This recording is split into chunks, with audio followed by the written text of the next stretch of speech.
All right, welcome to our virtual winter school. For those who I haven't met, I'm Melissa Hart. I'm a graduate director in the Centre of Excellence for Climate Extremes.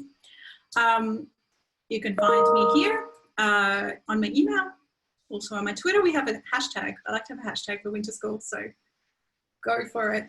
Tweet away if you would like. I've got 3 slides, just as a little intro to tell you about what we're going to do this week, and then I'm going to hand over to today's speakers. So key thing, I just wanted to give a little background. I always say that our winter schools are the cornerstone of our graduate program. They give you a really nice sort of breadth of knowledge that people often do not get in their PhD, particularly the Australian PhD, where you really do focus in on one research topic. We've been running them across 2 centres since 2012. They're usually in person.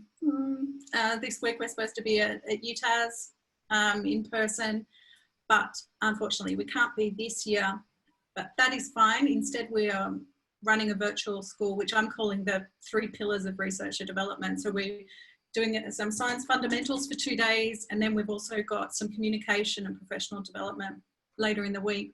You can see the topics, they change from year to year. Usually we move location from year to year, so we're following the pattern. By this year we're in all locations. We record all of the material, so there's a wealth of information on our website from all of the past winter schools. So please, if you haven't been onto the website and found this, go and have a look. There's some really awesome lectures on there from past winter schools. This year we were supposed to be atmosphere ocean dynamics, and then we postponed because of COVID. At this stage, the plan will be to run it this time next year, because in all likelihood, my plans for a summer school or a spring school are not looking likely. That's where we're at. Just a little bit of this week. So we're from 1 to 3 every day, same Zoom link every day, same password. As I said, got science today and tomorrow with Navid, Annie and Marty, who I'll hand over to in a moment. Data viz on Wednesday with James. Thursday, Alvin's going to talk about writing for a public audience. Friday, I'm bringing in 3 of our Centre of Excellence alumni to talk about where they've moved on to post Centre of Excellence, which I think is a really important conversation to be having, particularly given the current uncertainties in the job market. So some good conversations there on Friday. That is all. How do I unshare? Oh, my computer is not having fun with this. Okay, stop share. All I really wanted to say, except that we had lots and lots of people register this week, so I'm quite excited to see you all here. And let's kick off. I'm going to who am I handing over to first? Navid, Annie, I can start. Navid. Yeah. Great. Thanks. Go for it.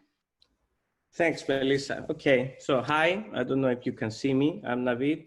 I'm one of the 3 lecturers that we were supposed to do this in person. We were very excited this year because the GFD theme came up after 6 years, as I saw in Melissa's slides now. And, you know, we were struggling to find a room with a board, a blackboard. We were gonna do like, you know, old style. We will be very nice. And now we've gone to the 22nd century. We're going to do it all electronically and via Zoom, and you'll actually experience firsthand, I think it's first worldwide demonstration, experimental demonstration via Zoom. I don't know if this has happened any time in the past. So the general theme is atmosphere and ocean dynamics. So what we're gonna do in these 2 lectures today and tomorrow is just give you the trailer, give you a very small taste of what the school is going to be next year. You know, some teasers on what sort of things, you know, these subjects try to understand, and how do we approach you know, the dynamics and you know, how one studies the motions of the fluids in the atmosphere and the oceans. And, you know, hopefully we'll give you a good taste of, and you'll be intrigued and excited to push Melissa to do it as soon as everything opens up. So what should we do now? Perhaps we should introduce ourselves a bit. Should we start with Annie? Sure. My name is Annie Foppert, and I'm a postdoc at CSIRO, working in the Center for Southern Hemisphere Oceans Research, at least for the next week, before I move over to the University of Tasmania. My, I guess, expertise lies in large-scale ocean circulation, Southern ocean dynamics, and GFD is pretty close to my heart. So this is going to be a really fun couple days, and I hope you enjoy it. Cool. We have in the next window here, Martin Singh from Monash. Hi, everyone. My name is Marty.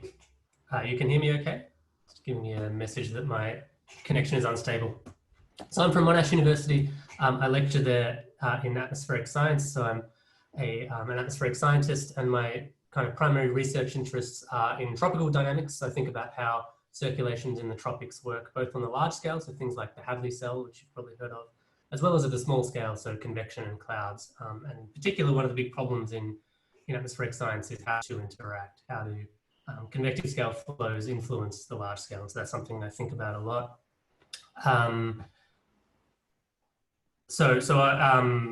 I've been at Monash for about 3 years, and so I'm really excited to contribute to this winter school. Good. And okay, and I'm Navid. I'm Navid Constantinou. I'm at ANU.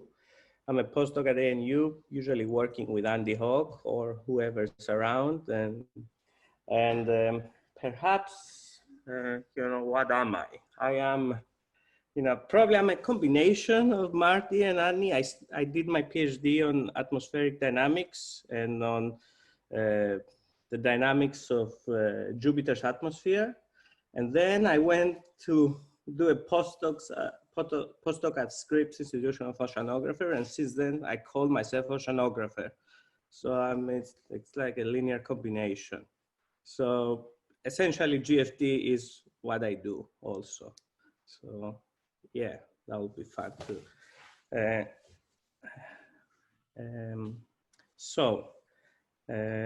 Should we start? As you saw so the main theme of this today's and tomorrow's lecture is to demonstrate and get an idea of how rotation affects fluid motion and how different phenomena arise when you are in a rotating frame of reference, as we all are. So what we wanted to do first is do a demonstration, an experimental demonstration, to see how when we put a fluid in a rotating frame of reference, the motions in the fluid change. So hopefully you've seen the email that was asking you to have close by a bowl of water and some food dye. And here we go. Now starts the biggest experiment of all. Like, how do we do experimental demonstrations via Zoom? So the idea is that hopefully you filled the tank with water. We've already seen a picture of Melissa's water tank. Okay, here it is. So perhaps give it a bit of a steer with your hand, the saddle, and then just drop in a couple of drops of food dye and observe what happens, how the food dye,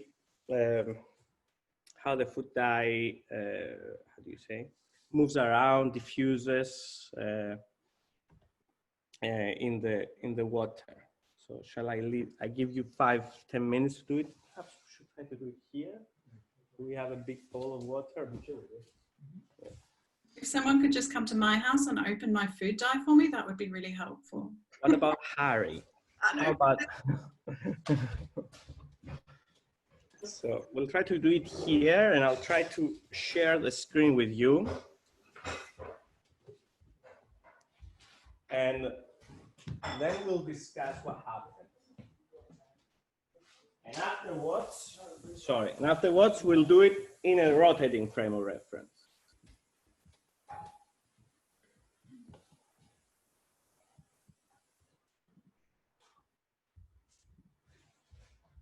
So hopefully all this silence is because everybody is doing their experiment and they're really intrigued by the results that they see.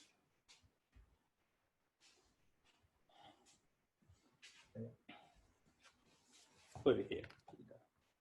So can you bring the red one? So here you are. Can you see my experiments? Yep. Oh wow. Okay, we have here helper Josue. Will you let's steer it a bit. Put it.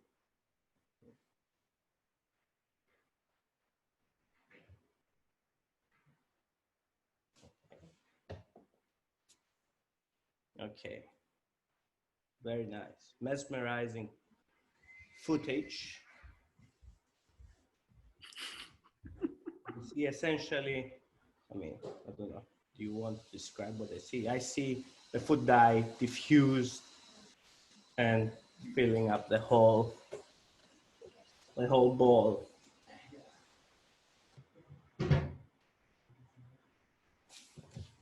What about the salad? It's already almost homogenized. Not really. You can see some structures still. I guess there is some rotational motion just because I stirred it up a bit.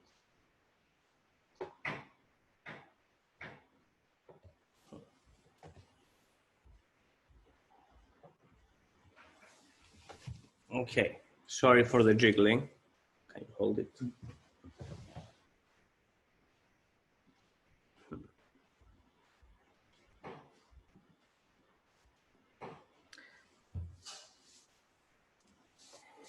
Should we leave people a few more times? Did you play? No, let's play. Play a bit more. Now it's still. Let's see what happens.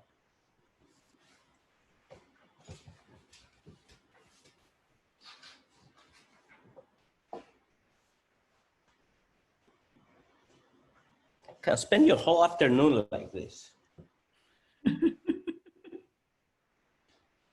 Or until the dye dies out.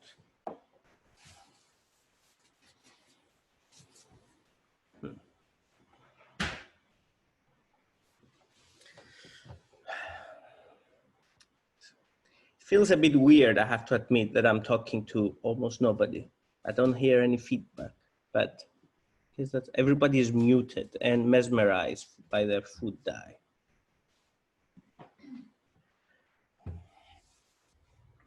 Okay. What should we do? Should I proceed to do the same one in a rotating frame? So there's one idea that Josue will start. Perhaps if people want to ask questions, maybe the chat is sort of less less daunting than unmuting yourself and. Yeah, sorry, I forgot to mention that.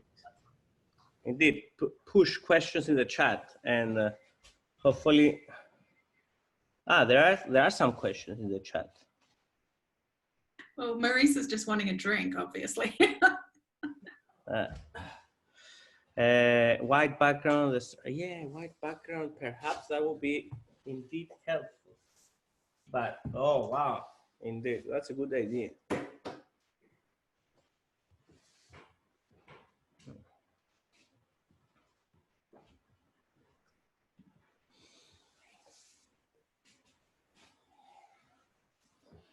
Okay, perhaps I'll do it again. Shall I stir it up? Let's see what happens.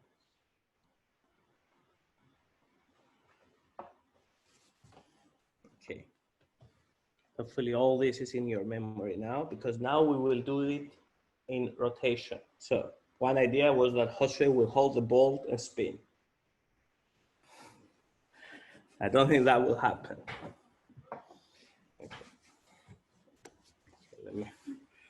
Okay. Let me move to the apparatus here, the rotating apparatus.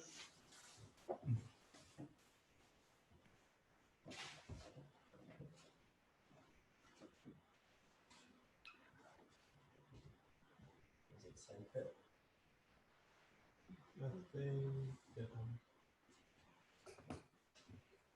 Yeah, that looks pretty good, Navid. Yeah, Navid, can you just comment on how long you've had the tank rotating? I just had the tank rotating for when we entered the Zoom. So it's been rotating now for, I don't know, 10 minutes. Yeah. So the fluid inside the tank should be in solid body rotation with the tank by now, except if people have been going there and stirring it up while I was not seeing. Hopefully that's not the case. So what should I do? Should I just pour some dye in or stir it up and put some dye in? Let's put some dye in first without doing anything. What do you think, Marty?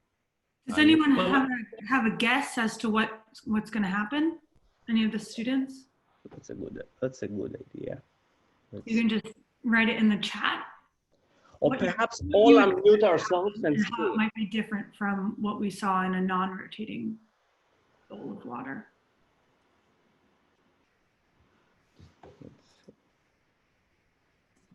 Wait, there is some chat activity. There'll be some differential radial velocity. Yes, that's a good guess, I think. I would guess that also. What do you think will be different? Okay, that's Martin's question. Okay.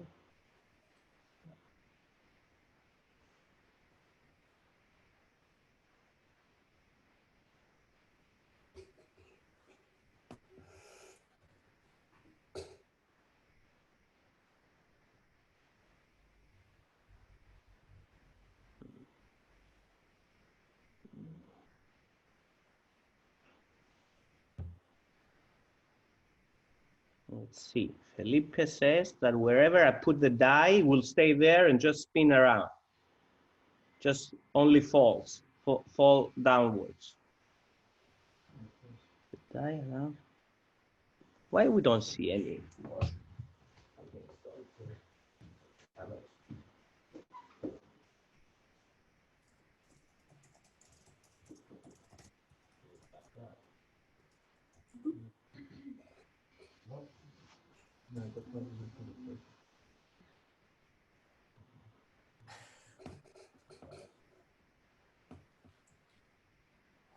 So it looks like Navid is dealing with some technical difficulties. Yeah, of course. Of course we have the technical. Yeah, so we've had some really nice guesses in the chat about the dye perhaps staying where it is, presumably within that rotating frame. Philippe Silva says that everything will be in the same position, the liquid will fall. And then there's some other comments about sort of radial smearing of the pattern. So these are all good. Okay. Can everyone see that rotating now? Yeah. Great. Sounds like we're back on board. Yeah. Shall I do it? I'm kind of excited here. Yeah. I think you should, Okay. Shall I steer it first or no? What do you think? I think a little bit, yeah. A little bit. Okay. So Navid's going to stir it and produce a bit of turbulence. What do you say? I just said Navid's going to stir it and produce a bit of turbulence, and then we're going to visualize that with the dye.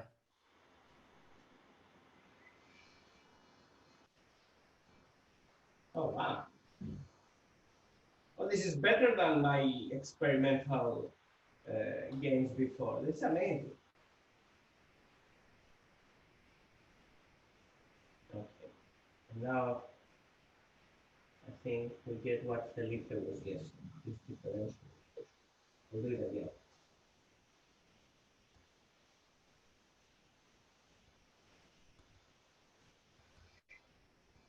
So feel free to chime in on the chat and kind of describe what you see.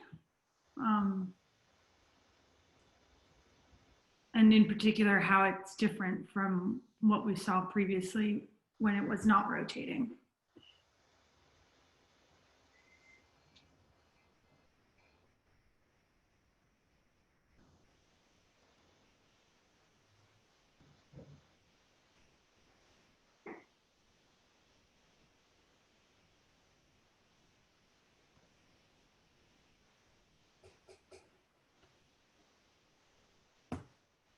It's a very nice circular idea that you did. Now I cannot seem to be able to reproduce. So I've got a question, Navid. What does it look like from the side? I think that's a very good question. Okay, let's doing that. I'm all right. Can you do it? Filled with food that.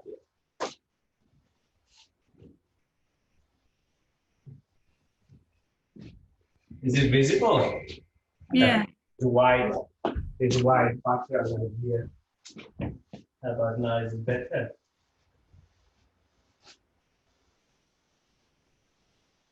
Yeah, I don't know. Perhaps you can see. Not the best experimental setup we have here. So we have to work with what we have.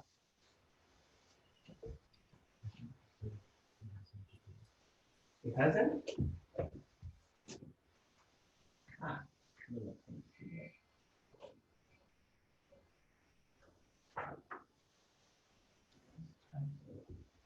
What about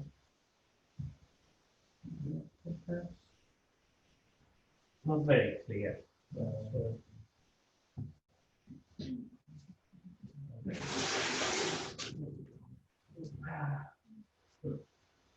But on top, it looks like I'll try to homogenize it and do it once again, and then we can discuss.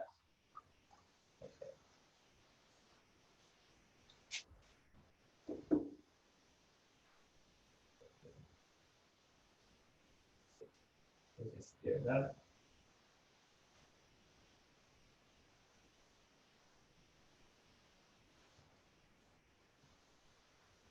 I don't think it's visible now because it's already too red.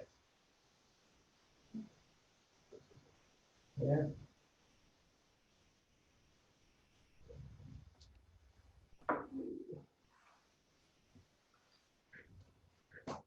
Red all over.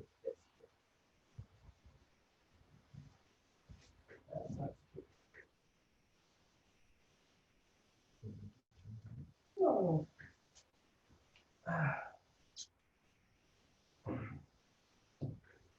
Okay, I think now it's all red. We have to change the water to proceed in more experimental demonstrations. We could do that. Or, I'll stop sharing. Okay. So what's happening here? Let's see the chat. Did I miss anything? Yeah, there's been some really nice comments in the chat and some good questions. So should we discuss or should we also watch these other videos first? Maybe watch the video. I think that'll be very clear. Okay, so let me share my, give me one moment here.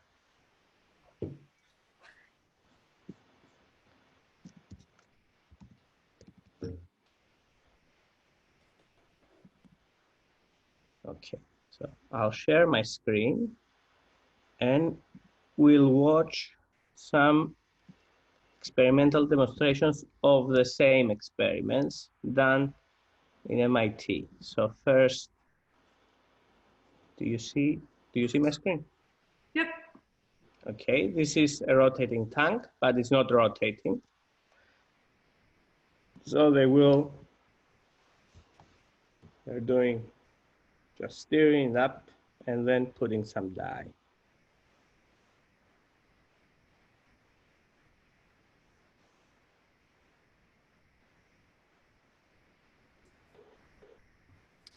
That little mirror on the left is tilted 45 degrees, so that gives you the view from the side. Ah, so you see in MIT, they have more funding because they have green color also.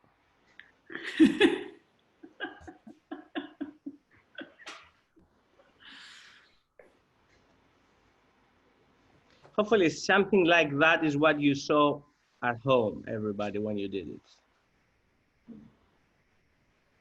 This is after they waited long enough.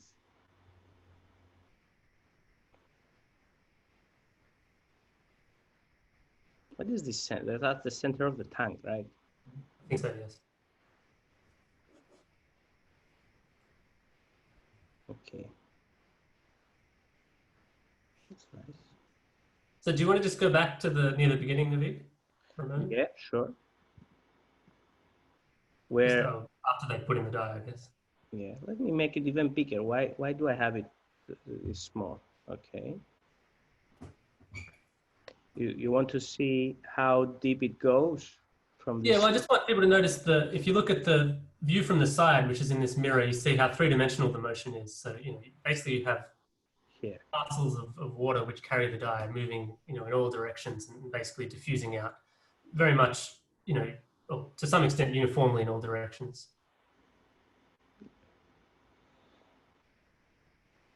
And that's maybe what you'd expect naively is how a fluid would kind of diffuse turbulently. And so we can then compare that to the rotating case. Okay. Good. Okay, now we'll play the other video, which is the same tank, but they have it spinning now. And then they have a camera on top of it spinning with the tank. So that's why you see this hand going around. It's because the camera is spinning. Okay.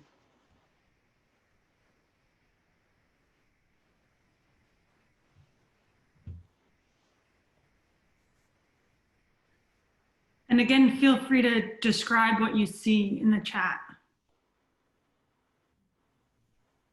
Indeed, this side mirror is very helpful.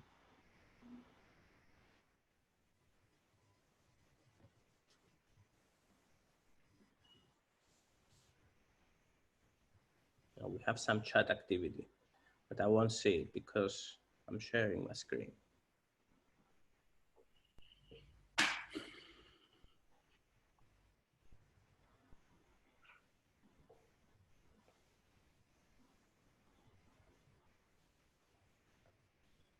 Wow. Look how much the blue doesn't want to mix with the red, the green with the red.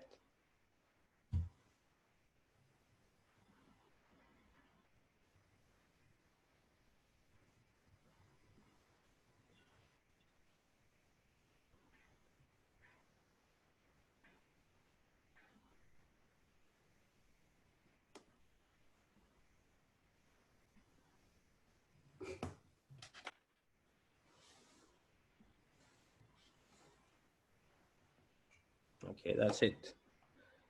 I'll play it again, and then we can discuss. Play it again.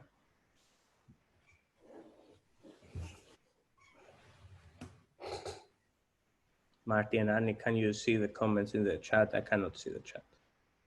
Yeah, so there's a couple of really good ones saying that it looks like the rotation is constraining the die from spreading in all directions.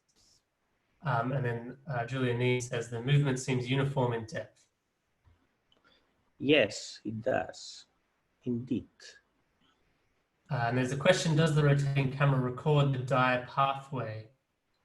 Not sure what that means. The camera's rotating with the tank, so you're kind of viewing this as if you're rotating with the tank, which is the same way we view the Earth. We're sitting on the Earth, so we're rotating with it. I'm not sure if that was what the question was asking though.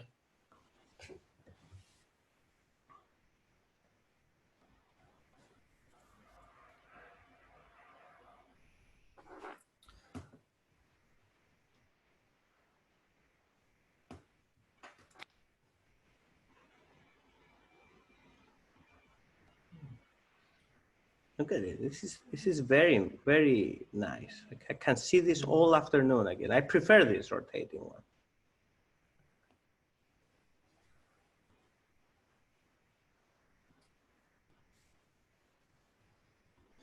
Okay, that's it.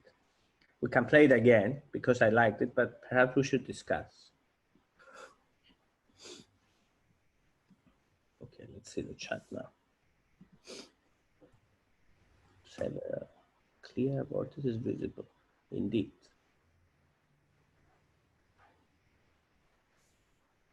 Callum wants to see turbulence also. There was some turbulence because they stirred it up a bit. Ah, without turbulence. Oh, we can do it again. Here. I mean, if there was truly no turbulence, it would presumably just be solid body rotation, so you would see very, very little, I guess. Yeah, perhaps. But, okay, so should we discuss now? Let's see, maybe it takes time to mix.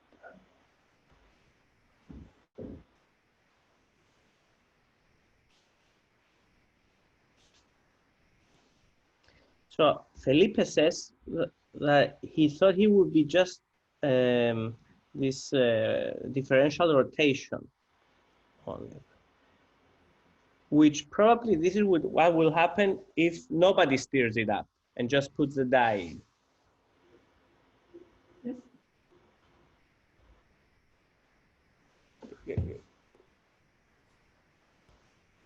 We have here Josue walking with 30 kilos of red water. Dangerous.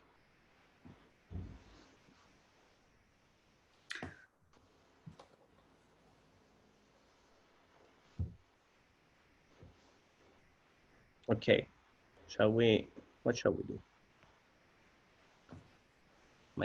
Yes, I think there's some really great comments, and sort of some of the key ones are that you see very little sort of horizontal, very little horizontal diffusion elements in the rotating case. So you get these very stretched out lines, and if you look in the side mirror, you see that they're actually forming kind of curtains. So the die actually exists at the same position at all levels within this tank. And so that's a kind of key characteristic of rotating fluids, that they kind of behave in these sort of columns, which are called Taylor columns. So they all move as one. So that's one of the biggest differences.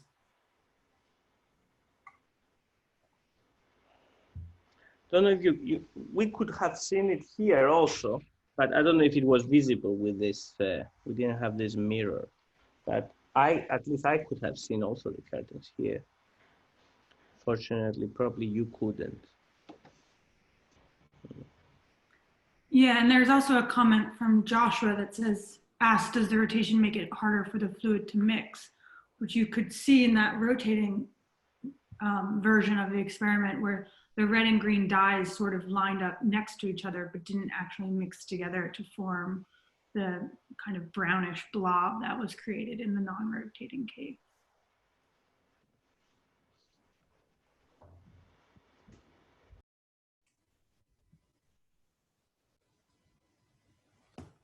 And one other difference, which maybe hasn't been commented on, is actually the scale of the kind of disturbances that are created. So if you think about in the non-rotating case, basically you had this amorphous blob, which was kind of diffusing little eddies through it that you could kind of make out.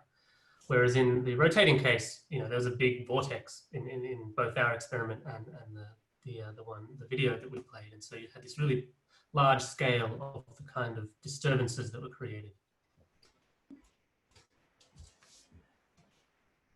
I see your hands are quite red, Navid. Yeah, this is what you have to pay for science, I guess. I don't know. It's like as if I was cleaning the beetroots. Oh, we have a new message here. Oh, okay. Yan Yap wants to go into theory straight up. Yes, we will do that. I think we will do that. But slowly, in a bit. Why they move around? Yeah, so we'll talk a lot about Taylor columns tomorrow.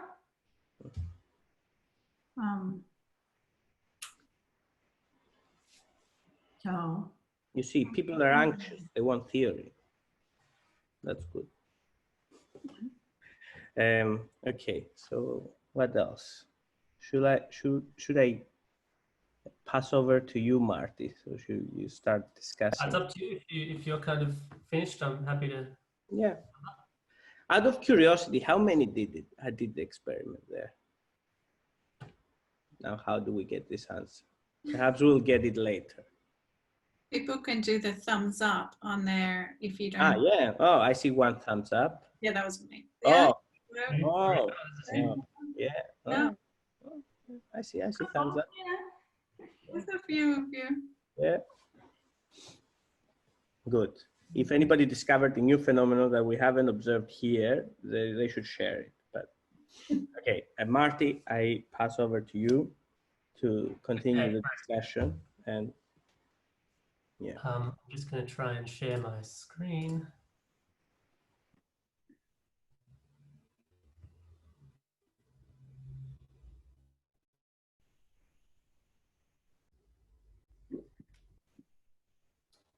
Okay, hopefully you can see my slides. Great. Okay, so the question maybe to start with is why we should care about rotating flows. It's kind of a weird thing to do, to think about a fluid and how it would behave when it's sitting on a table and rotating in front of you. So maybe most obviously, of course, how do I move forward? The Earth rotates, so that's sort of the primary reason you might think about this. So this is just a movie that I got from the bomb. And what you're seeing is a satellite picture of clouds. It's centered at the South Pole, so you're looking at kind of a polar stereographic projection. And Australia's up here at the top. And so you see there's these kind of eddies that we call low pressure systems, and fronts that produce rain that we're sort of used to if you live anywhere in Eastern Australia, which most of you do. And this actually, it turns out, has some important similarities with the tank that we just showed. So these fronts that you see are the boundaries between air masses. So you can think of that as the boundary between our red and green fluid in the video we showed. And so you saw that in the rotating case, those red and green streaks of dye got really, really close together and didn't really mix very much. And so that's kind of what we call frontogenesis. That's the process of creating these very sharp boundaries between two different air masses in the atmosphere or water masses in that column. And so rotating fluids have this property that they create these very sharp boundaries. And that's what you see in these kind of fronts that maybe I can point with my, here we go. So there's this kind of front that passes over east of New Zealand there. And that represents a boundary between cold and warm air, as I'm sure you're familiar with if you live anywhere in southeastern Australia. So that's one kind of reason why you might be interested in rotating fluids. And the other one is more kind of academic, and that's that rotating and non-rotating fluids behave really, really differently. And that's something that we just saw. So these are, I think, two stills from essentially those videos we showed. And all the comments that we discussed before are kind of relevant here. That in the left case, you have these very thin streaks, and if you look at it from the side, they turn into these curtains of dye, and so that sort of suggests that the fluid is moving as one in the vertical. So parcels of air move as columns, and so the velocity doesn't vary with depth in this fluid. Whereas things are very different in the non-rotating case, where essentially you have this three-dimensional isotropic sort of turbulent motion, which is mixing as it goes. So that was one of the differences, and the other was kind of this tendency for very strong gradients of kind of dye, so the green and the red dye get very close together in the rotating fluid. That's not as true in the non-rotating case. And finally, you've got these really big vortices and big features, which are kind of absent in the non-rotating case. And so the questions that we're kind of going to be talking about over the next couple of lectures are, why do you have these differences? And it really ultimately comes down to two facts. That's supposed to change slide. Not changing.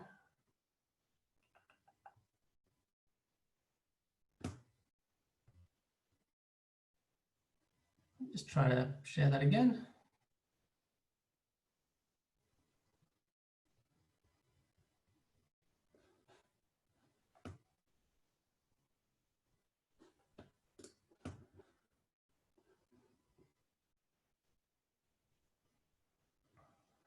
Sorry about this. Let me try.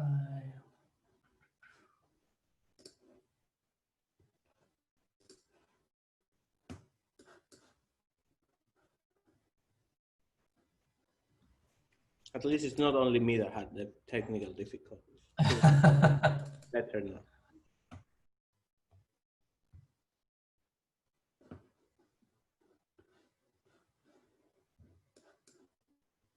Okay, let me just share the desktop. It'll be easier.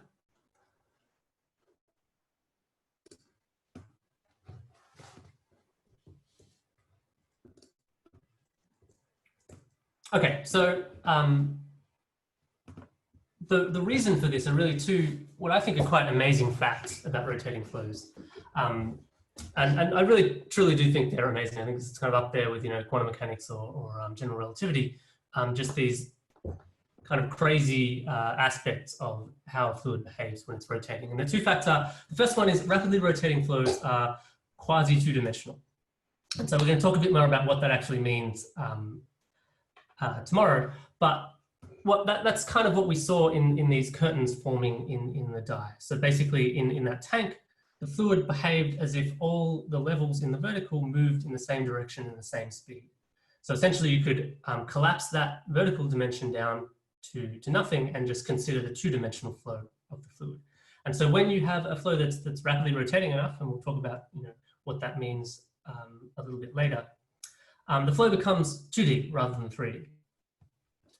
And then the second fact, which is also, I think, pretty amazing, is that when you have 2D turbulence, so when you consider turbulent motions that are confined to only 2 dimensions, energy actually builds up at the largest scales. So what does that mean? Well, when we thought about the non-rotating tank, when we looked at it, we saw that you had all these kind of motions going in a kind of quasi-random fashion. And if you look really closely, what you'd find is you'd have these really small eddies that would do the mixing and kind of diffuse that fluid in all directions. So what that actually corresponds to is when you stir the fluid, say you stir it with a particular length scale, so you know the length scale of your hand or something, that will produce eddies of that same scale because you're moving the flow at those scales. And those eddies will produce smaller and smaller eddies until they get down to really small eddies, which actually sort of do the mixing. It actually kind of diffuses the dye.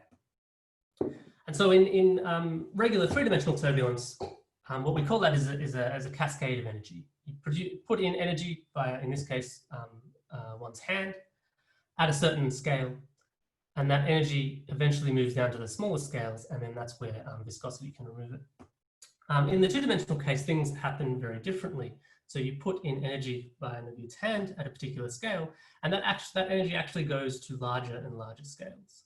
So that means that the energy tends to build up at the largest scale it can. And so in our experiment, we ended up with one vortex. That's kind of the largest scale you can fit into that tank. And that's where all the energy that Navid has provided through his hand ends up going. And so that has some kind of profound consequences for the flow, and that's some of the things we'll be talking about through today and tomorrow. Okay, so what does that actually mean for fluids?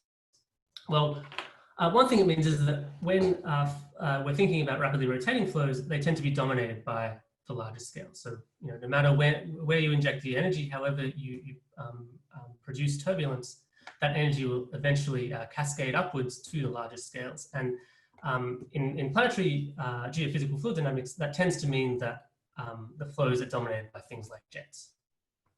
So this is just a picture of one day of the upper tropospheric winds. So these arrow-like things, these quivers are representing the winds. The more barbs, the stronger the wind. And then I've just colored the wind speed where it's strongest. And this is again one of these polar stereographic projections. So Antarctica is at the center and Australia is down in the bottom right. And so you see what this flow is dominated by is these kind of regions, these jet streaks, these regions of stronger than the surrounding flows, and they tend to be elongated and they tend to be quite large scale. So, if you think about this jet streak here, it extends across 60 or 70 degrees of longitude. Maybe if you include this bit here, it's sort of almost half the Earth. So you've got a single jet structure that covers half the Earth. And that, it turns out, is produced by the low pressure systems and the high pressure systems that we're all familiar with. So those things, if you think of a low pressure system, that might occupy a region over, southeastern Australia. So that's a couple of thousand kilometers across. And that's the typical length scale of the eddies that are produced in the atmosphere. But eventually the two-dimensional nature of the turbulence cascades that energy upwards, and you get these very larger, these even larger scale structures like jets.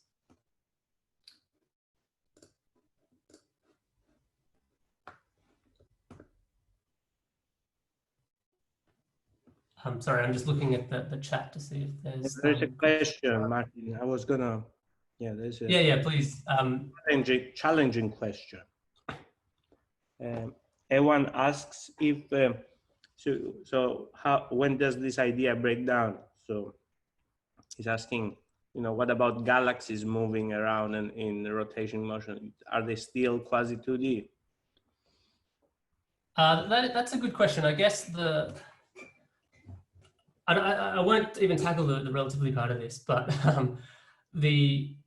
there is a scale that limits what's called the upscale energy cascade, so how far upscale energy can go. And there's basically two processes that can do that. One is friction. So, and I will talk a little bit about this later on, but there's kind of two ways of having friction in a fluid. It can either be viscosity, so it can either be some friction between the fluid and other parts of the fluid, and that acts at very small scales. Or it can be friction with some sort of boundaries, so the surface of the Earth, for example. And so they act a little bit differently because the friction that retards the flow that is associated with the surface of the Earth, that can act at all scales. So, if you have just a mean velocity, say a mean zonal velocity, some sort of jet, if you then put that in contact with the surface will retard that, it will slow it down. Whereas viscosity will be very weak at those large scales because viscosity depends on very strong gradients within the flow. So that's one of the processes that sort of arrests this upscale energy cascade and stops it from getting, completely as large as it can be. And another process is what's called the beta effect. So this is the fact that rotation has different effects at different latitudes. And so there's something called the Rhine scale, which is a length scale that's associated with the rate of change of the Coriolis parameter with latitude. And that actually gives you a scale for how far the energy goes upscale. It gives a kind of limiting scale where the energy is removed by other processes. So sorry that was not a very lucid answer, but hopefully we'll sort of get to that as we go along. So one example is jets, and you can find them in the atmosphere. You can find them in the oceans. So this is a picture from a simulation by the Australian Climate Model Access model with the ocean version OM2 that was done at ANU.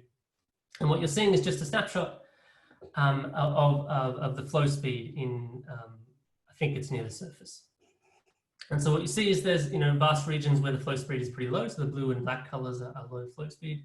But then you have these kind of jet-like structures, particularly in the Southern Ocean. So this is called the Antarctic Circumpolar Current, which flows west to east and is very narrow and kind of very intensified. So if you look on either side of the jet, the velocities are quite small, but you have this very, very strong current through the ocean. And so again, that's produced by by eddies that are kind of associated with these rings that you see off the coast of Africa. And then they combine and produce something even larger scale because of this upscale energy cascade. And so that's another example of a jet.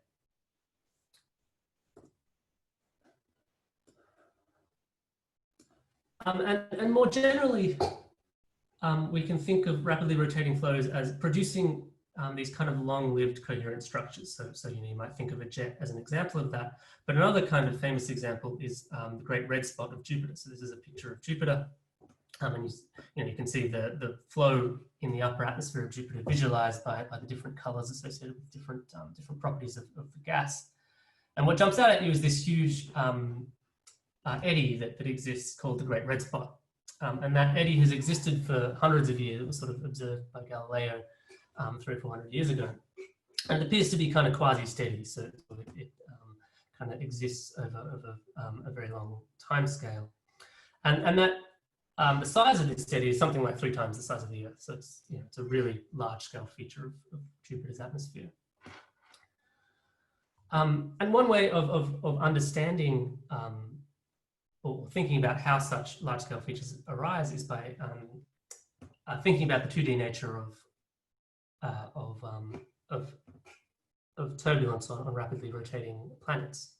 And one of the important sort of differences between 2D and 3D turbulence is the way friction acts. So in 3D turbulence, friction happens as viscosity at the smaller scales, and because you have energy being cascaded downscale from the scale you inject it down to the very small scales, that can happily sort of proceed, and you have this kind of this sense of disequilibrium where you inject energy at one scale and it flows down to the smaller scales and then is removed by friction. In rotating turbulence or 2D turbulence, it doesn't work like that, and so you actually can have these kind of quasi-equilibrium situations where you get these large-scale coherent structures which last for a long time. And so that's sort of another way that 2D and 3D turbulence differ, or rotating turbulence and non-rotating turbulence differ, is that rotating turbulence tends to be dominated by these kind of coherent structures, whereas that tends to be much less true of three-dimensional turbulence.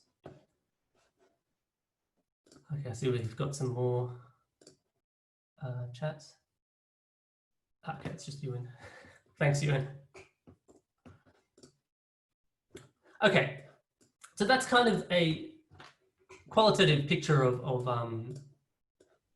why we might care about rotating turbulence, and that is that it's actually really cool. There's a lot of very interesting behaviors that you don't see in non-rotating turbulence that happens in rapidly rotating flows. And now, for sort of the rest of today and tomorrow, we're going to sort of dig a bit deeper into some of those properties and try and understand why they might be from a bit more of a quantitative sense rather than just me kind of spouting stuff at you. And so what I'm going to talk about today is when we might think of rotation as being important. So what do we mean by rapidly rotating flows? I think there was a question earlier about this, and so I want to put a little bit of kind of meat on those bones. And so in particular, we might think of when for flows on Earth is the Earth's rotation important. And so I've got 3 different pictures here of different flows that you might encounter. A bathtub, you can sort of move the water around in a bathtub. A very small vortex like a tornado, or a much larger vortex in the mid-latitude atmosphere. So I've just got a picture of a low pressure system here with a kind of front that's just passed over Victoria. And that was just from the past weekend. And so the question is, in which of these flows might we care about the Earth's rotation, and in which might we not? So there's always this kind of myth, or well, I shouldn't say it's a myth a priori, but there's this story that drains in the southern hemisphere drain in different direction to drains in the northern hemisphere. And so that, if that were true, you'd expect that rotation, the Earth's rotation would be important for those flows. So we want to kind of think about whether that's the case. By the same token, tornadoes are known to be kind of biased towards cyclonic flow. So tornadoes tend to rotate clockwise in the southern hemisphere and anti-clockwise in the northern hemisphere. So there's sort of evidence there that there's an influence of the Earth's rotation on tornadoes. And so the question is, well, how important is that influence, and how does that influence occur? And then at a larger scale, of course, we know that cyclones move cyclonically. So low pressure systems turn clockwise in the southern hemisphere and anti-clockwise in the northern hemisphere. So there's sort of a strong indication that the Earth's rotation has something to do with that. So we want to sort of think a bit more quantitatively about that. now, how am I going to do this? Whoops.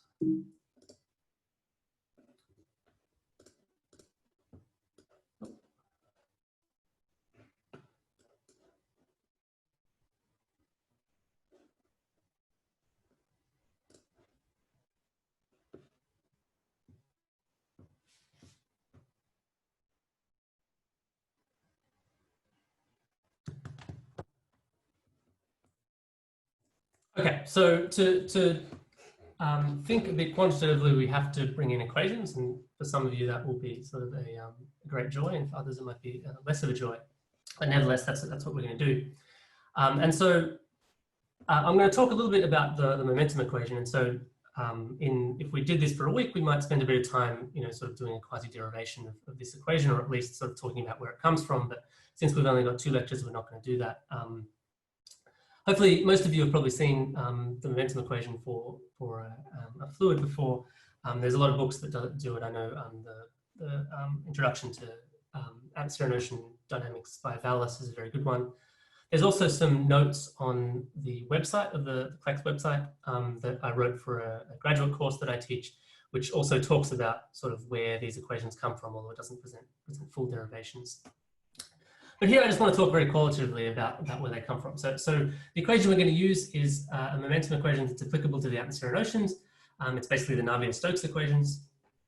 And what that gives you is a kind of representation of Newton's second law for a fluid. So the left-hand side is the change of inertia, and then the right-hand side are the forces on the fluid. And so if we're dealing with objects, that's usually sort of obvious what we mean by the inertia of an object and the inertia and the forces acting on that object. But for a fluid, of course, it sort of varies in space. And so rather than taking the inertia, we take the inertia per unit mass. And so essentially that's just the velocity. So, okay. Sorry. Oh, thanks, Melissa. Melissa just posted a link to the notes in the chat. So the left-hand side is ddt, so that's the time rate of change of u. So here u is the vector velocity. So that's basically the rate of change of the velocity. And that rate of change is the rate of change following a given air parcel. So if we're thinking about solid mechanics, if we're talking about the rate of change of the velocity of some object, we would follow that object around in space. In the same way, in a fluid, you want to do that. And so that's called the Lagrangian rate of change. And again, you've probably heard about that before. And so if we want to convert that to an Eulerian point of view, we have to do a bit of work, which I'm not going to talk about in detail. And then on the right-hand side, we basically just sum up all the forces on the fluid. And today I'm going to just talk about 3 of those forces. One is the gravitational force, so that sort of pulls stuff towards the center of the Earth. The second one is the pressure gradient force. So if you have high pressure somewhere and low pressure somewhere else, there's going to be a force on fluid particles from high pressure to low pressure.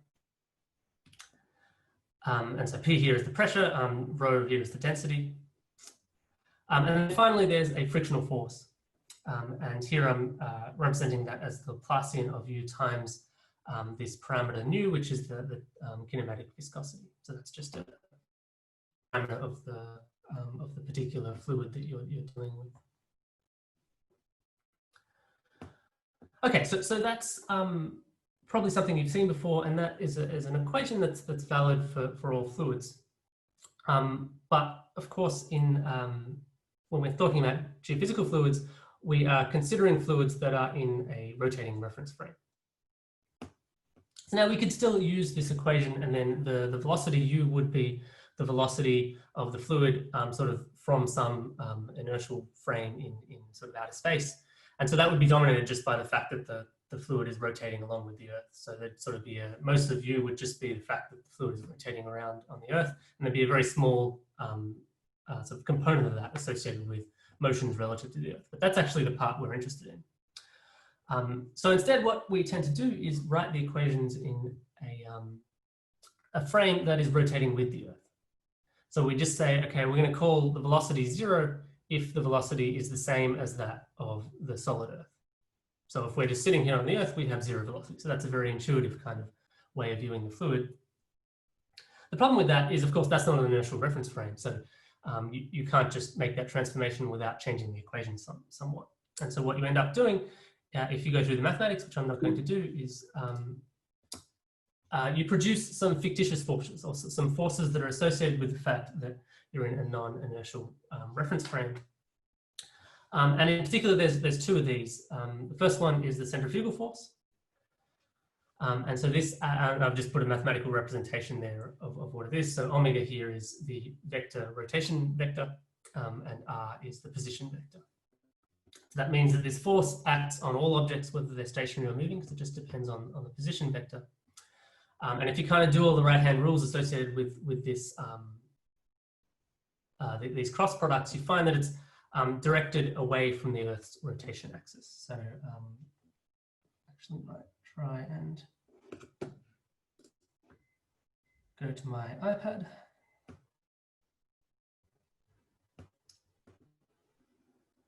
See if this will work.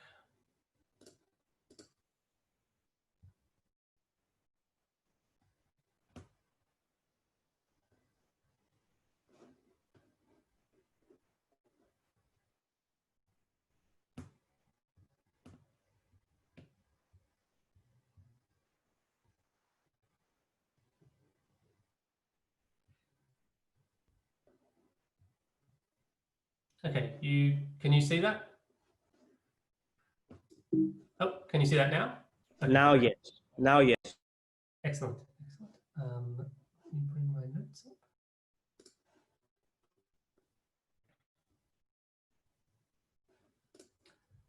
Okay, so the centrifugal force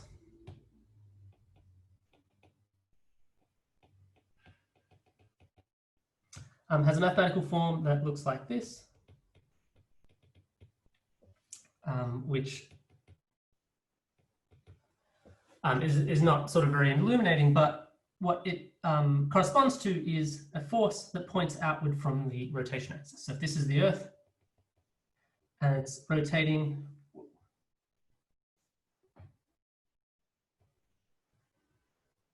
about some axis,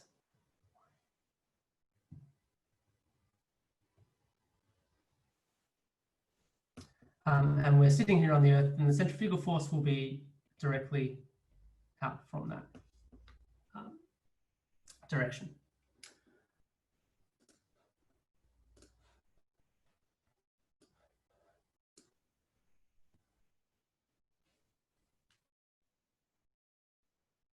Right, so there was a question, okay, Navid's already answered that. I'll let that go. Great. Okay, so how should we take that into account? Well, let's consider just an object sitting on a stationary Earth. And we'll consider the Earth to be a sphere. And although I can't draw, you can kind of imagine that that's a sphere. So let's take an object, just to, it doesn't even have to be fluid, just a solid object sitting on the surface of the Earth, and there's a rotation. The rotation axis is that line that I've plotted, I've drawn. And let's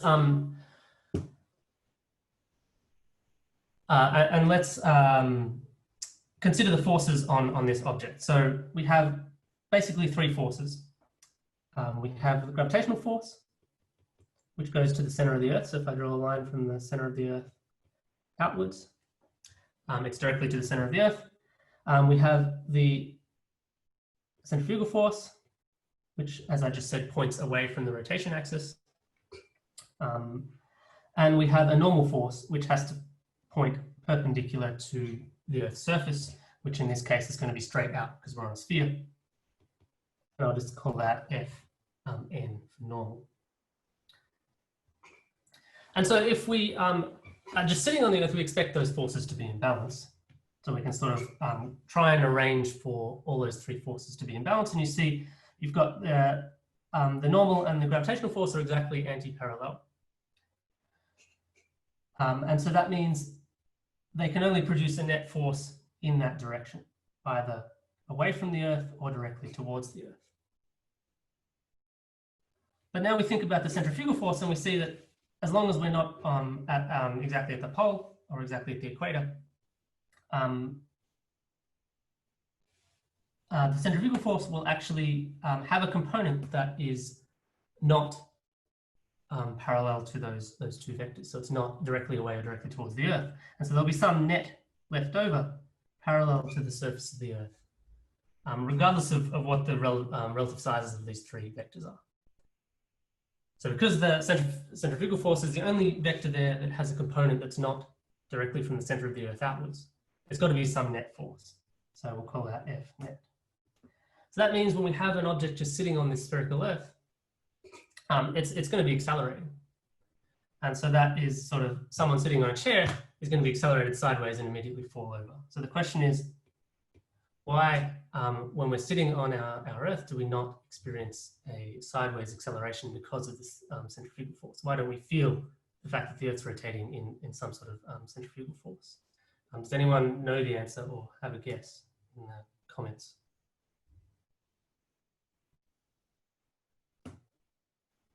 There's a very good guess that's just too small.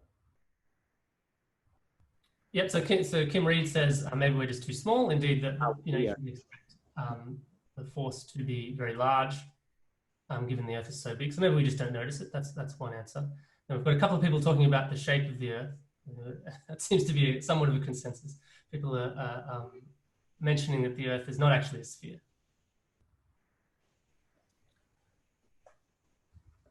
And that turns out to be basically the correct answer. So now it's really going to challenge my drawing skills.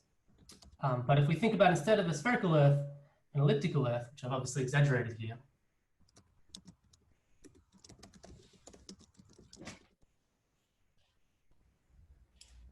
And now we do the same thing. So we have someone sitting on the Earth. This is now an elliptical Earth, and we have a line from the center of the Earth going outwards, and that's the direction that gravity has to be, because gravity is to the center of mass of the Earth. And we have centrifugal force, which has to be outward from the axis.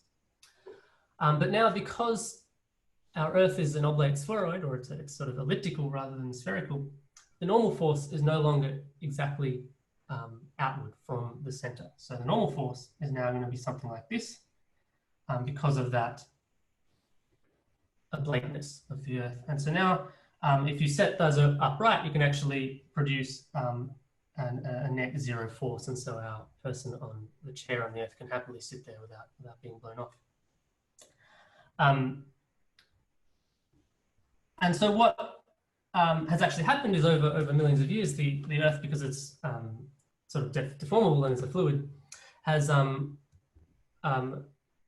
of flowed into this shape, this oblate spheroidal shape, so that if objects sit on a kind of a flat surface, or if you're thinking about sea level as being a flat surface, that there's no net force.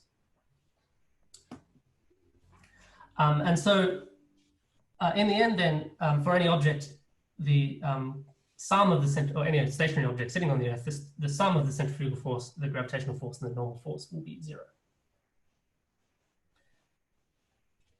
And so you could then think about, well, what happens if we remove the normal force? So that would be what happens when we drop an object. It's going to be accelerated by this combination of the centrifugal force and the gravitational force. So whenever an object is falling, we think of that as just falling under the influence of gravity, but it's actually gravity plus the fact that there's a centrifugal force associated with the rotation of the Earth from our point of view. So whenever we think about gravity as being the thing that pulls things down, we're actually thinking about this combination of gravity and the centrifugal force. So in particular, when you think about a plumb bob or one of those spirit levels that tells you whether something is level, that's telling you whether it's level relative to this gravity plus centrifugal force, not just gravity.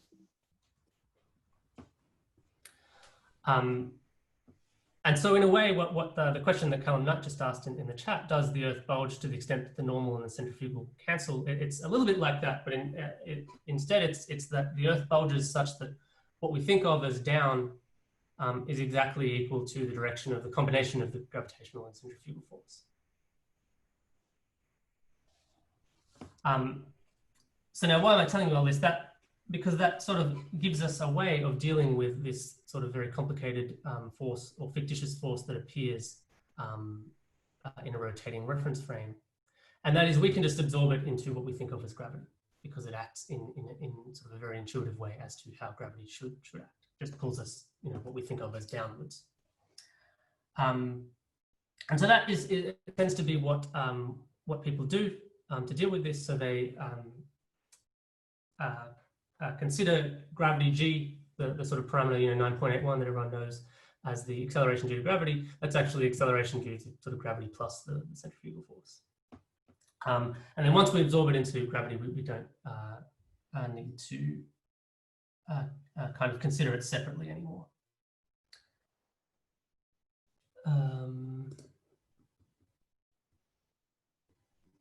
Okay, so that's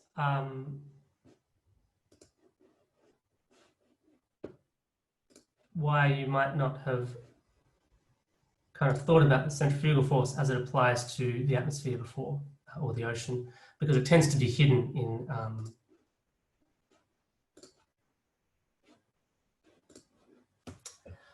our definition of gravity. So we tend not to talk very much about the centrifugal force. On the other hand, the Coriolis force is probably something that you've all heard of before. And so this is a force that acts on objects that are moving. So its definition is 2 omega cross u. So u here is the velocity in the frame of reference of the Earth. And so anything that's moving relative to the Earth's surface will experience this force. And because it's the cross product of omega with the velocity, it acts as right angles to the direction of motion. And so that means that it doesn't do any work. So it's not actually changing the energy of their parcels, it's just changing their direction. But nevertheless, it's kind of responsible for all those properties of rotating fluids that I talked about earlier. So, why does rotating turbulence differ so much from non-rotating turbulence? It's because of the Coriolis force.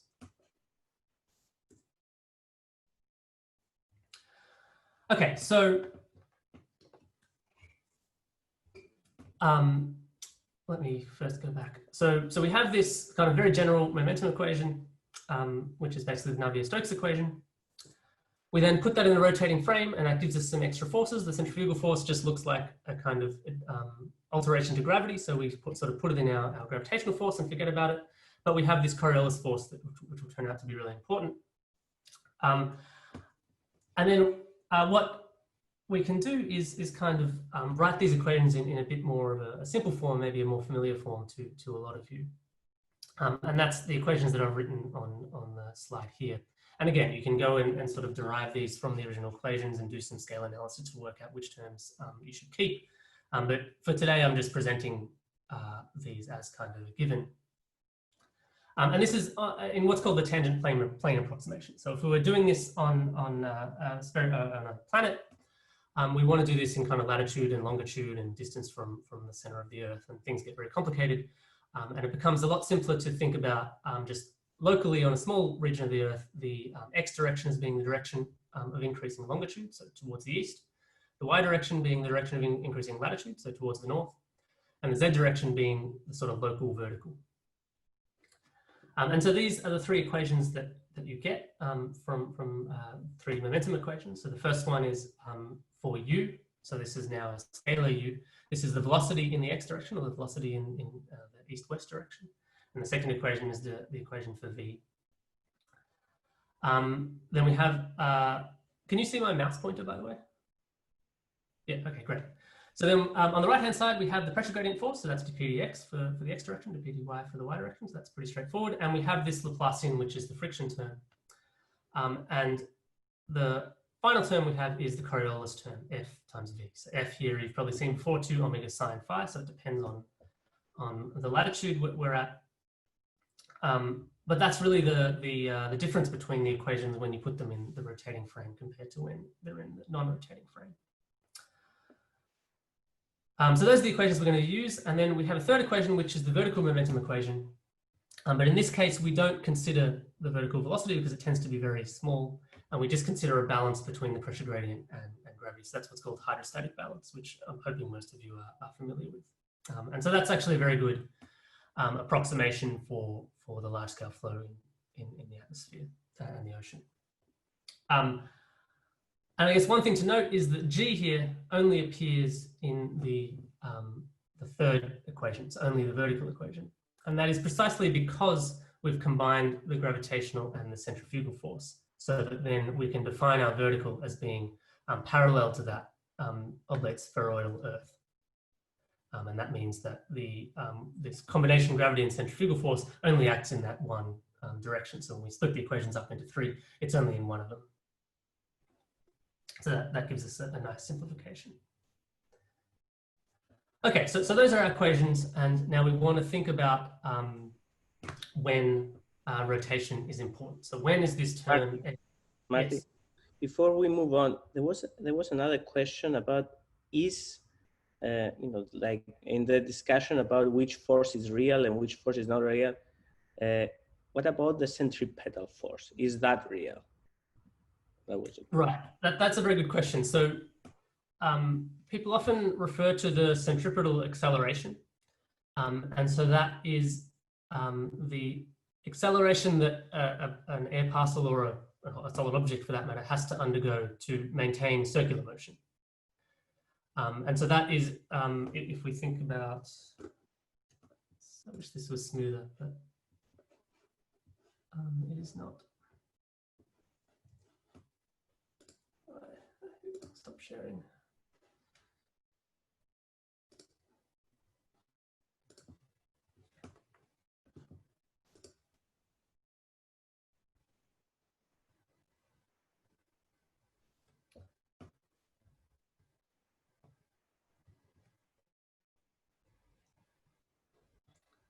So if you've got a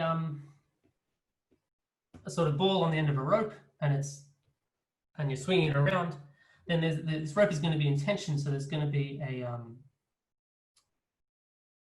a centripetal force on the ball towards your hand or whatever, the pivot point, so that it can maintain that circular motion. And so if you're in the outside of the rotating reference frame, so you're sitting outside this rotating system, you see that as a force that the rope provides on the ball towards the center. So that is generally when it's called a centripetal force or a centripetal acceleration.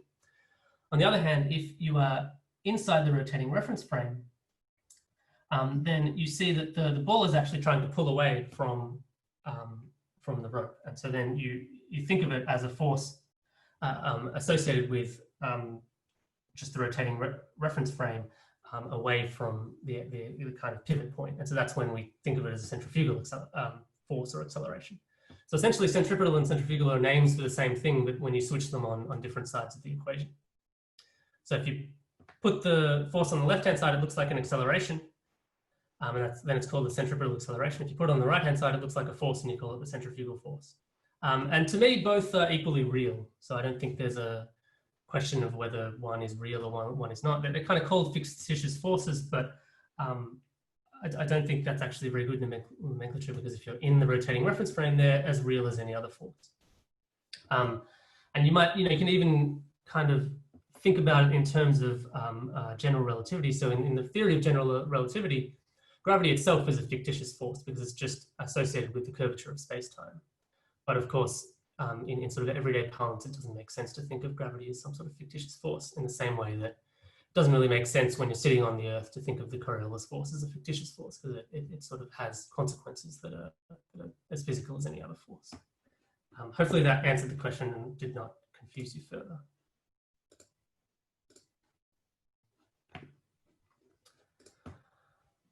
Okay, so what I'm going to do now is to try to think about when we might expect rotation to be important.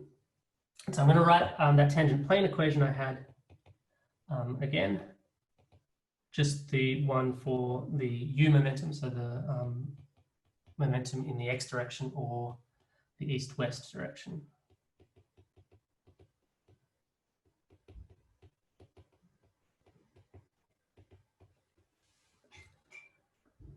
And so that's the equation we're going to deal with, and we're going to non-dimensionalize this equation because there's no way of comparing, or it's not obvious how to compare terms if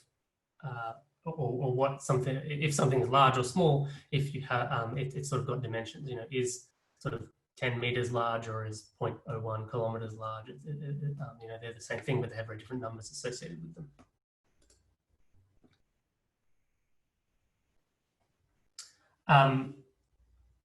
So what I'm going to do is non-dimensionalize them, and to do so, I'm going to consider some typical length and velocity scales. And for now, we're going to leave them sort of undetermined or unassumed, and then later we'll think about what happens when you think of different length and velocity scales. So we'll assume some typical length scale. So assume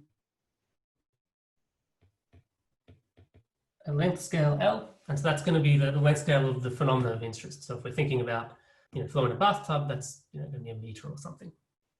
So that's going to be our horizontal length scale. I'm going to think about a velocity scale.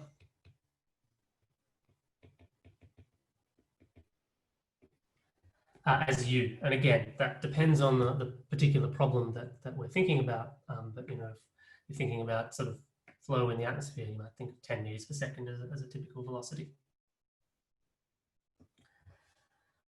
And so this allows us to write down a kind of implied timescale, an effective timescale.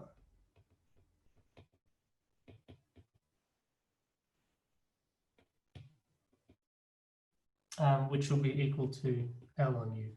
So L is in meters, U is in meters per second. So if you combine them in that way, you get a measure in seconds. And so that's going to be our timescale. And then we can define a bunch of variables that are non-dimensional. So we'll define a bunch of non-dimensional variables.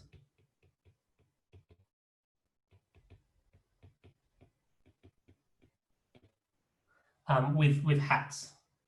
So what do I mean by that? I think that'll be clear when I do it. Sorry. So we define U hat by that equation there. So U equals U hat times big U. So that means that the velocity equals this non-dimensional velocity times the velocity scale. So that just means that if this left-hand side has units of meters per second, then the right-hand side has to have units of meters per second. And so because U is a velocity scale, it's already got units of meters per second. That just guarantees that U hat is non-dimensional.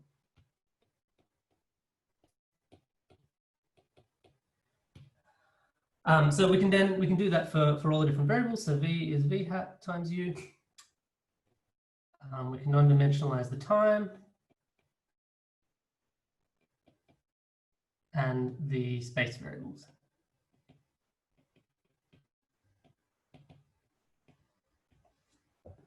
So all those sort of variables with hats now are sort of non-dimensional. They don't have the units are unity. Marty, I cannot see the edge. So after Y hat on the right of that, I cannot really see. So perhaps constrain in the middle. Now I can see. Now I can see. Oh, okay, that's interesting. It actually depends on where it's sitting on my screen, which is a little odd. But okay.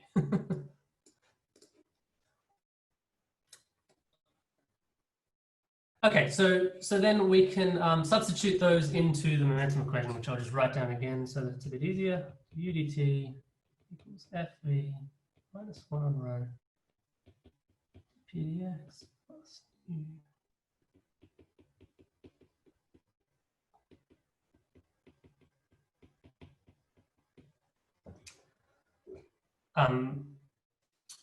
Okay, sorry, one thing that I didn't do was to non-dimensionalize the height, and I'll do that by this equation, z equals z hat times h. So we're going to introduce also a height scale h, just because that might be different from the horizontal length scale, and in particular, generally, we would expect in the atmosphere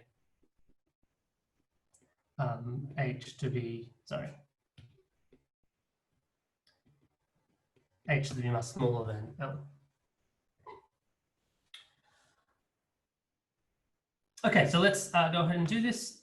So we're basically going to substitute these equations into the momentum equation. And so we get the U hat dt hat, and then I multiply by those constants. So I get a U and the U on L, which just comes from this equation here and this equation here. So I've just basically substituted those two in for U and T in that derivative.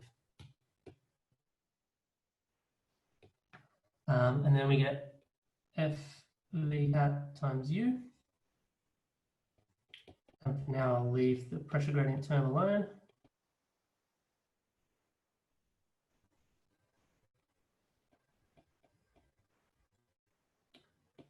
And from the Laplacian, we get u on L squared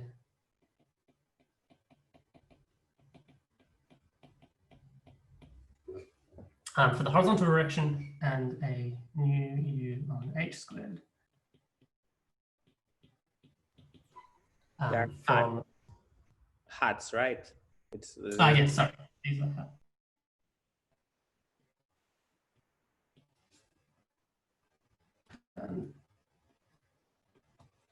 Also non-dimensionalize the derivative with respect to P, but I'm leaving the pressure itself alone. Okay, so that might seem a bit complicated, but basically what I've done is just put in these very simple equations with the hatted variables into the momentum equation, and then what comes out is you get a bunch of those scales.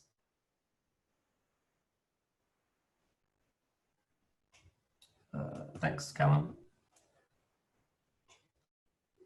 So you'll see why we don't non-dimensionalize the F in a moment.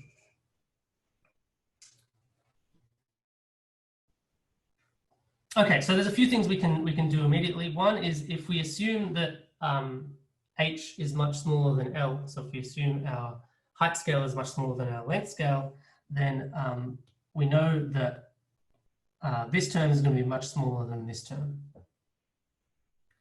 because it's got H squared on the bottom rather than L squared. So this third term associated with the vertical derivatives are going to be much larger. So we can immediately kind of assume that if we're dealing with friction, the biggest frictional term will be associated with vertical gradients. And so we'll just consider that at least to begin with. So then I can just write this equation a bit more simply. U squared on L U hat T hat F V hat U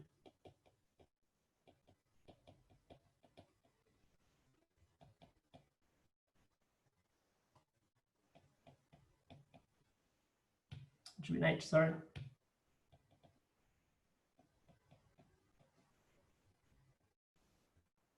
Okay, hopefully I've put the hats in the right place there.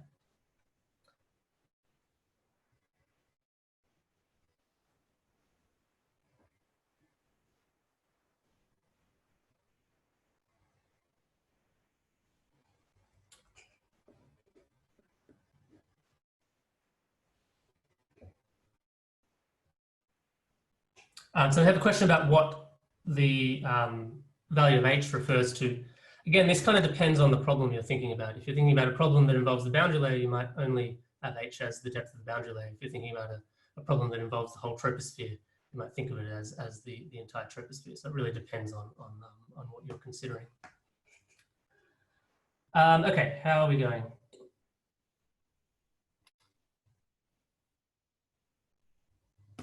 We're doing very well. Right. Okay, so now I'm just going to divide both sides by u squared on L. So on the left-hand side, we just end up with our non-dimensional time derivative. And then this becomes FL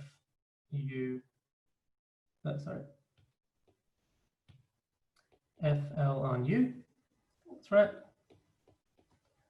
times V hat minus 1 on rho U squared.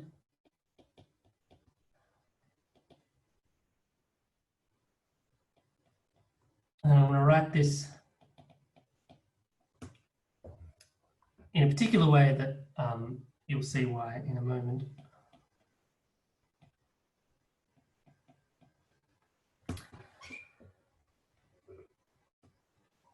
Okay, so I've just divided both sides by u squared on L, and so that gives you FL on U times this V hat in the first term, and then the pressure gradient term changes a little bit, and then on third term I've expressed this in terms of sort of a little bit of a strange combination of constants or combination of parameters, but you'll see why that's sort of useful in a moment. It turns out now, because this left-hand side is non-dimensional, all the other terms are non-dimensional as well, and in particular, this combination of terms here is a non-dimensional number, and that turns out to be 1 on the Rossby number. So the Rossby number Rho equals U on FL, and then we have two non-dimensional parameters here. One is the Reynolds number, which is UL on U, and we have the aspect ratio, which is H on L. And so hopefully you have sort of heard of these kind of non-dimensional numbers before, but if we write our equation in terms of them, it takes a particularly simple form.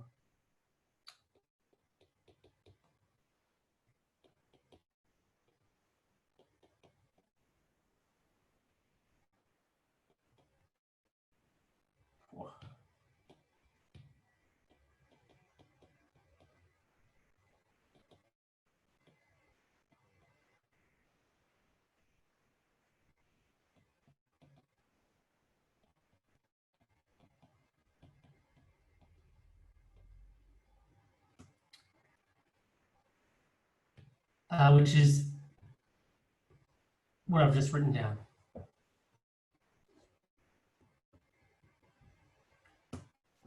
So in particular, has these non-dimensional parameters in it here. And so the relative sizes of these different terms depend on those non-dimensional numbers. So in particular, when the Rossby number is very small, the second term, or the first term on the right-hand side is particularly large.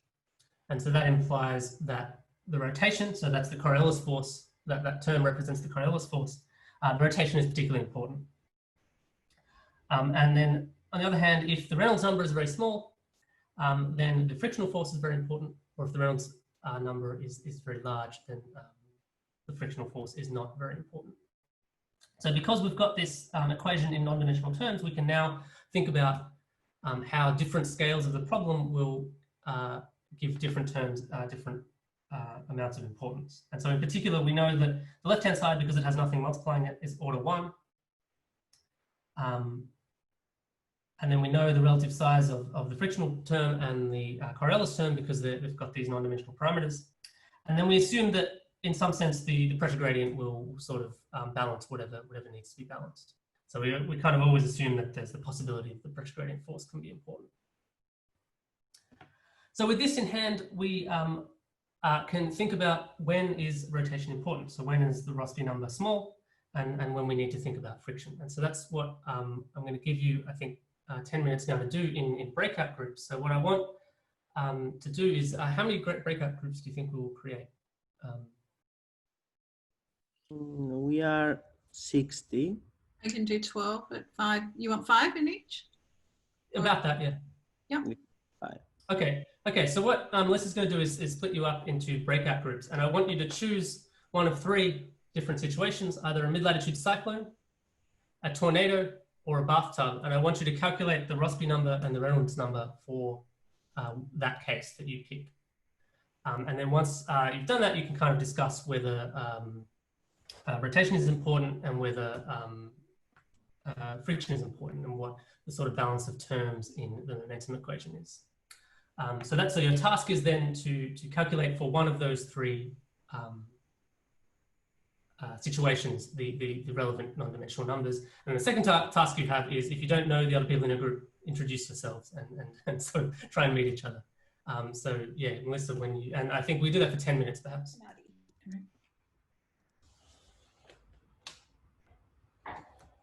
Hello, can you see the slide? Yep, great. Yep. How did everyone go? Did we have any consensus on whether rotation is important in any of the 3 cases? Anyone want to put their answers in the chat?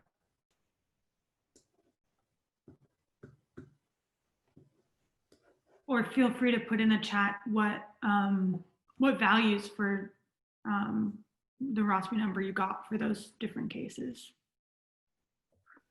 Great. Okay, so we've got some answers here. So it looks like rotation is important for the cyclone, unimportant for the bathtub, unimportant for tornadoes, and the Reynolds number is really high for, or it's much greater than 1 at least for all the cases I can see so far. High for cyclone. It's not the right Reynolds number. Yeah, so it looks like most people came up with some reasonable numbers. So that's good. And so what does that actually mean? So let's think about, based on this equation, what different values of the Rossby number and Reynolds number tell us about the flow. So we have these four terms.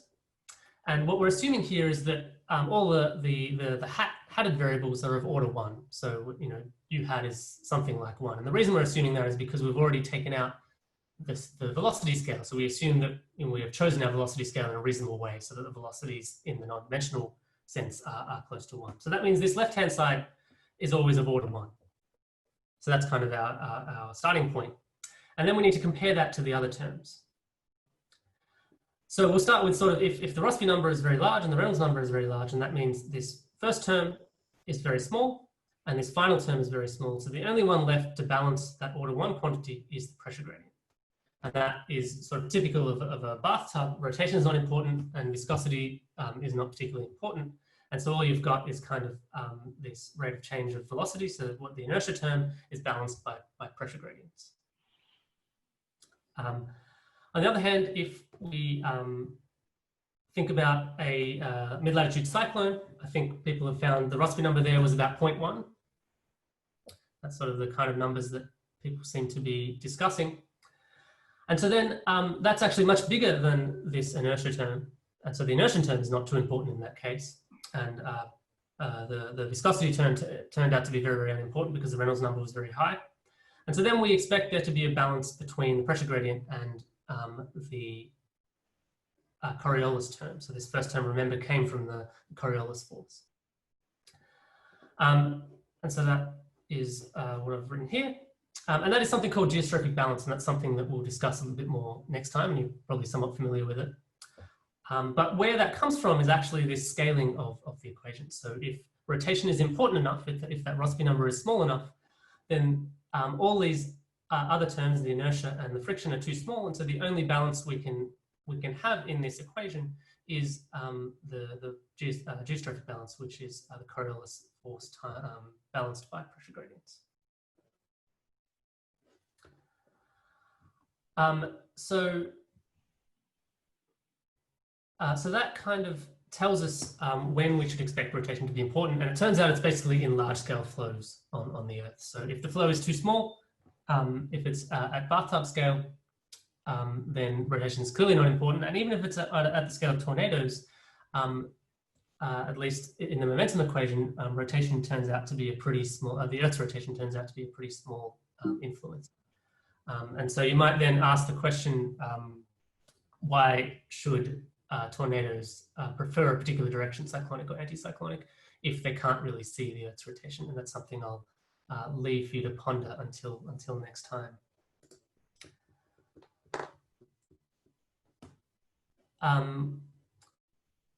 Great. So I guess I think there was a question just before we went into the breakout rooms of why we should do this non-dimensionalization. And hopefully what I've just told you kind of makes that a bit clearer. When the equations are non-dimensional, you can very easily compare the sizes of different terms. Whereas, you know, if you have to say, is an f of, you know, a Coriolis parameter f of 1 × 10⁻⁴ per second a large number or not, it's very difficult to answer that because, you know, you could measure it in per year and you get a completely different numerical answer. So that's why it's kind of useful to first non-dimensionalize so that you know that if something is much bigger than 1, it is actually large. Great. Okay, and then the one last thing I wanted to say is that if we look at what the Reynolds number is defined by, so I'll go back to this slide, the Reynolds number is UL on nu.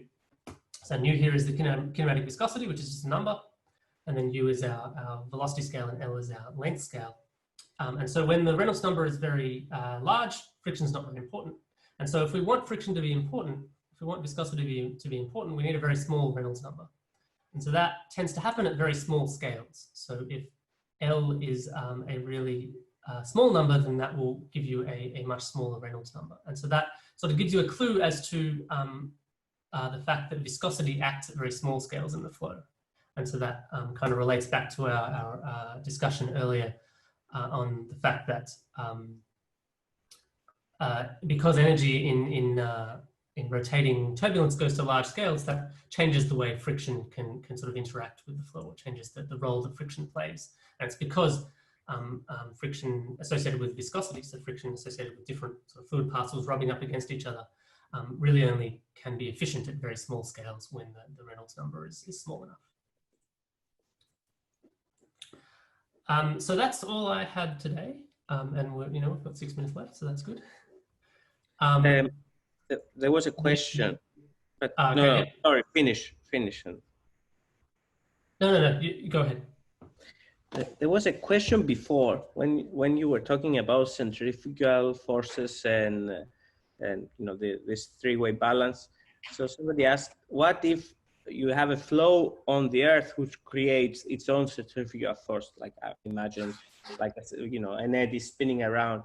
Where does that centrifugal force appears in the equations? Is it in the advective terms? Yeah, can I comment on that? Like, of course you can. It was a question I kind of asking based on my research that I did, because I looked at some point at the gradient wind balance, right? So I know it starts to get a bit specific, but you, instead of having the geostrophic balance, which is the balance between the Coriolis force and the pressure gradient force, but then you add an extra term because the flow is so curved that you do get like a centrifugal force.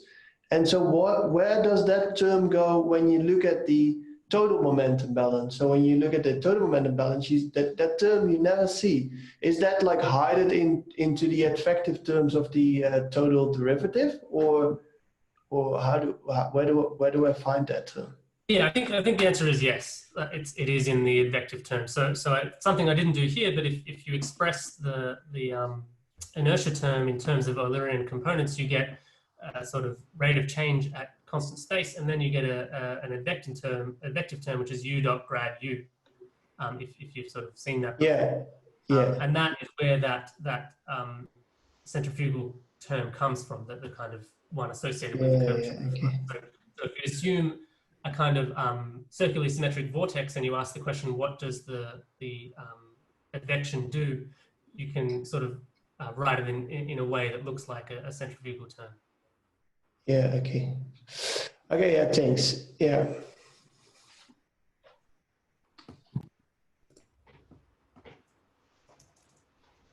There is also some discussion about tropical cyclones, Marty, perhaps. So somebody is asking, why would you, okay, you've seen it. Yeah, so Kimberly Reid asks, is U in a tropical cyclone the translational motion of the system or the wind speeds? And I think Isaac and Ewan are right that it would be the wind speed in that case, because that's the sort of relevant quantity when you're trying to compare the Coriolis force to inertia, for example.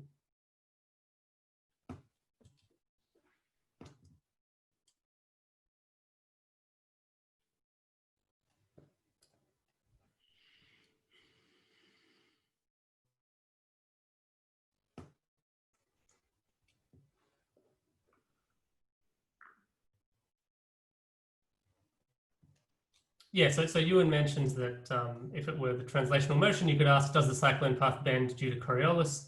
And in a way that question does come up in something called the beta effect, which actually does govern how tropical cyclones move around relative to the mean wind. And so they do, in fact, get deflected by what's called the beta effect. That tends to move them westward and poleward.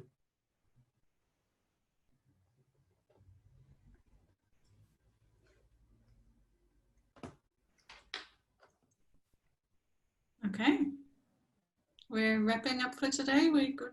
Nice. Okay. Great. Can we thank Navid, Annie, and Marty for today? And yeah, see you all tomorrow, 1 o'clock, same link, same password, and looking forward to seeing you all again. So thanks.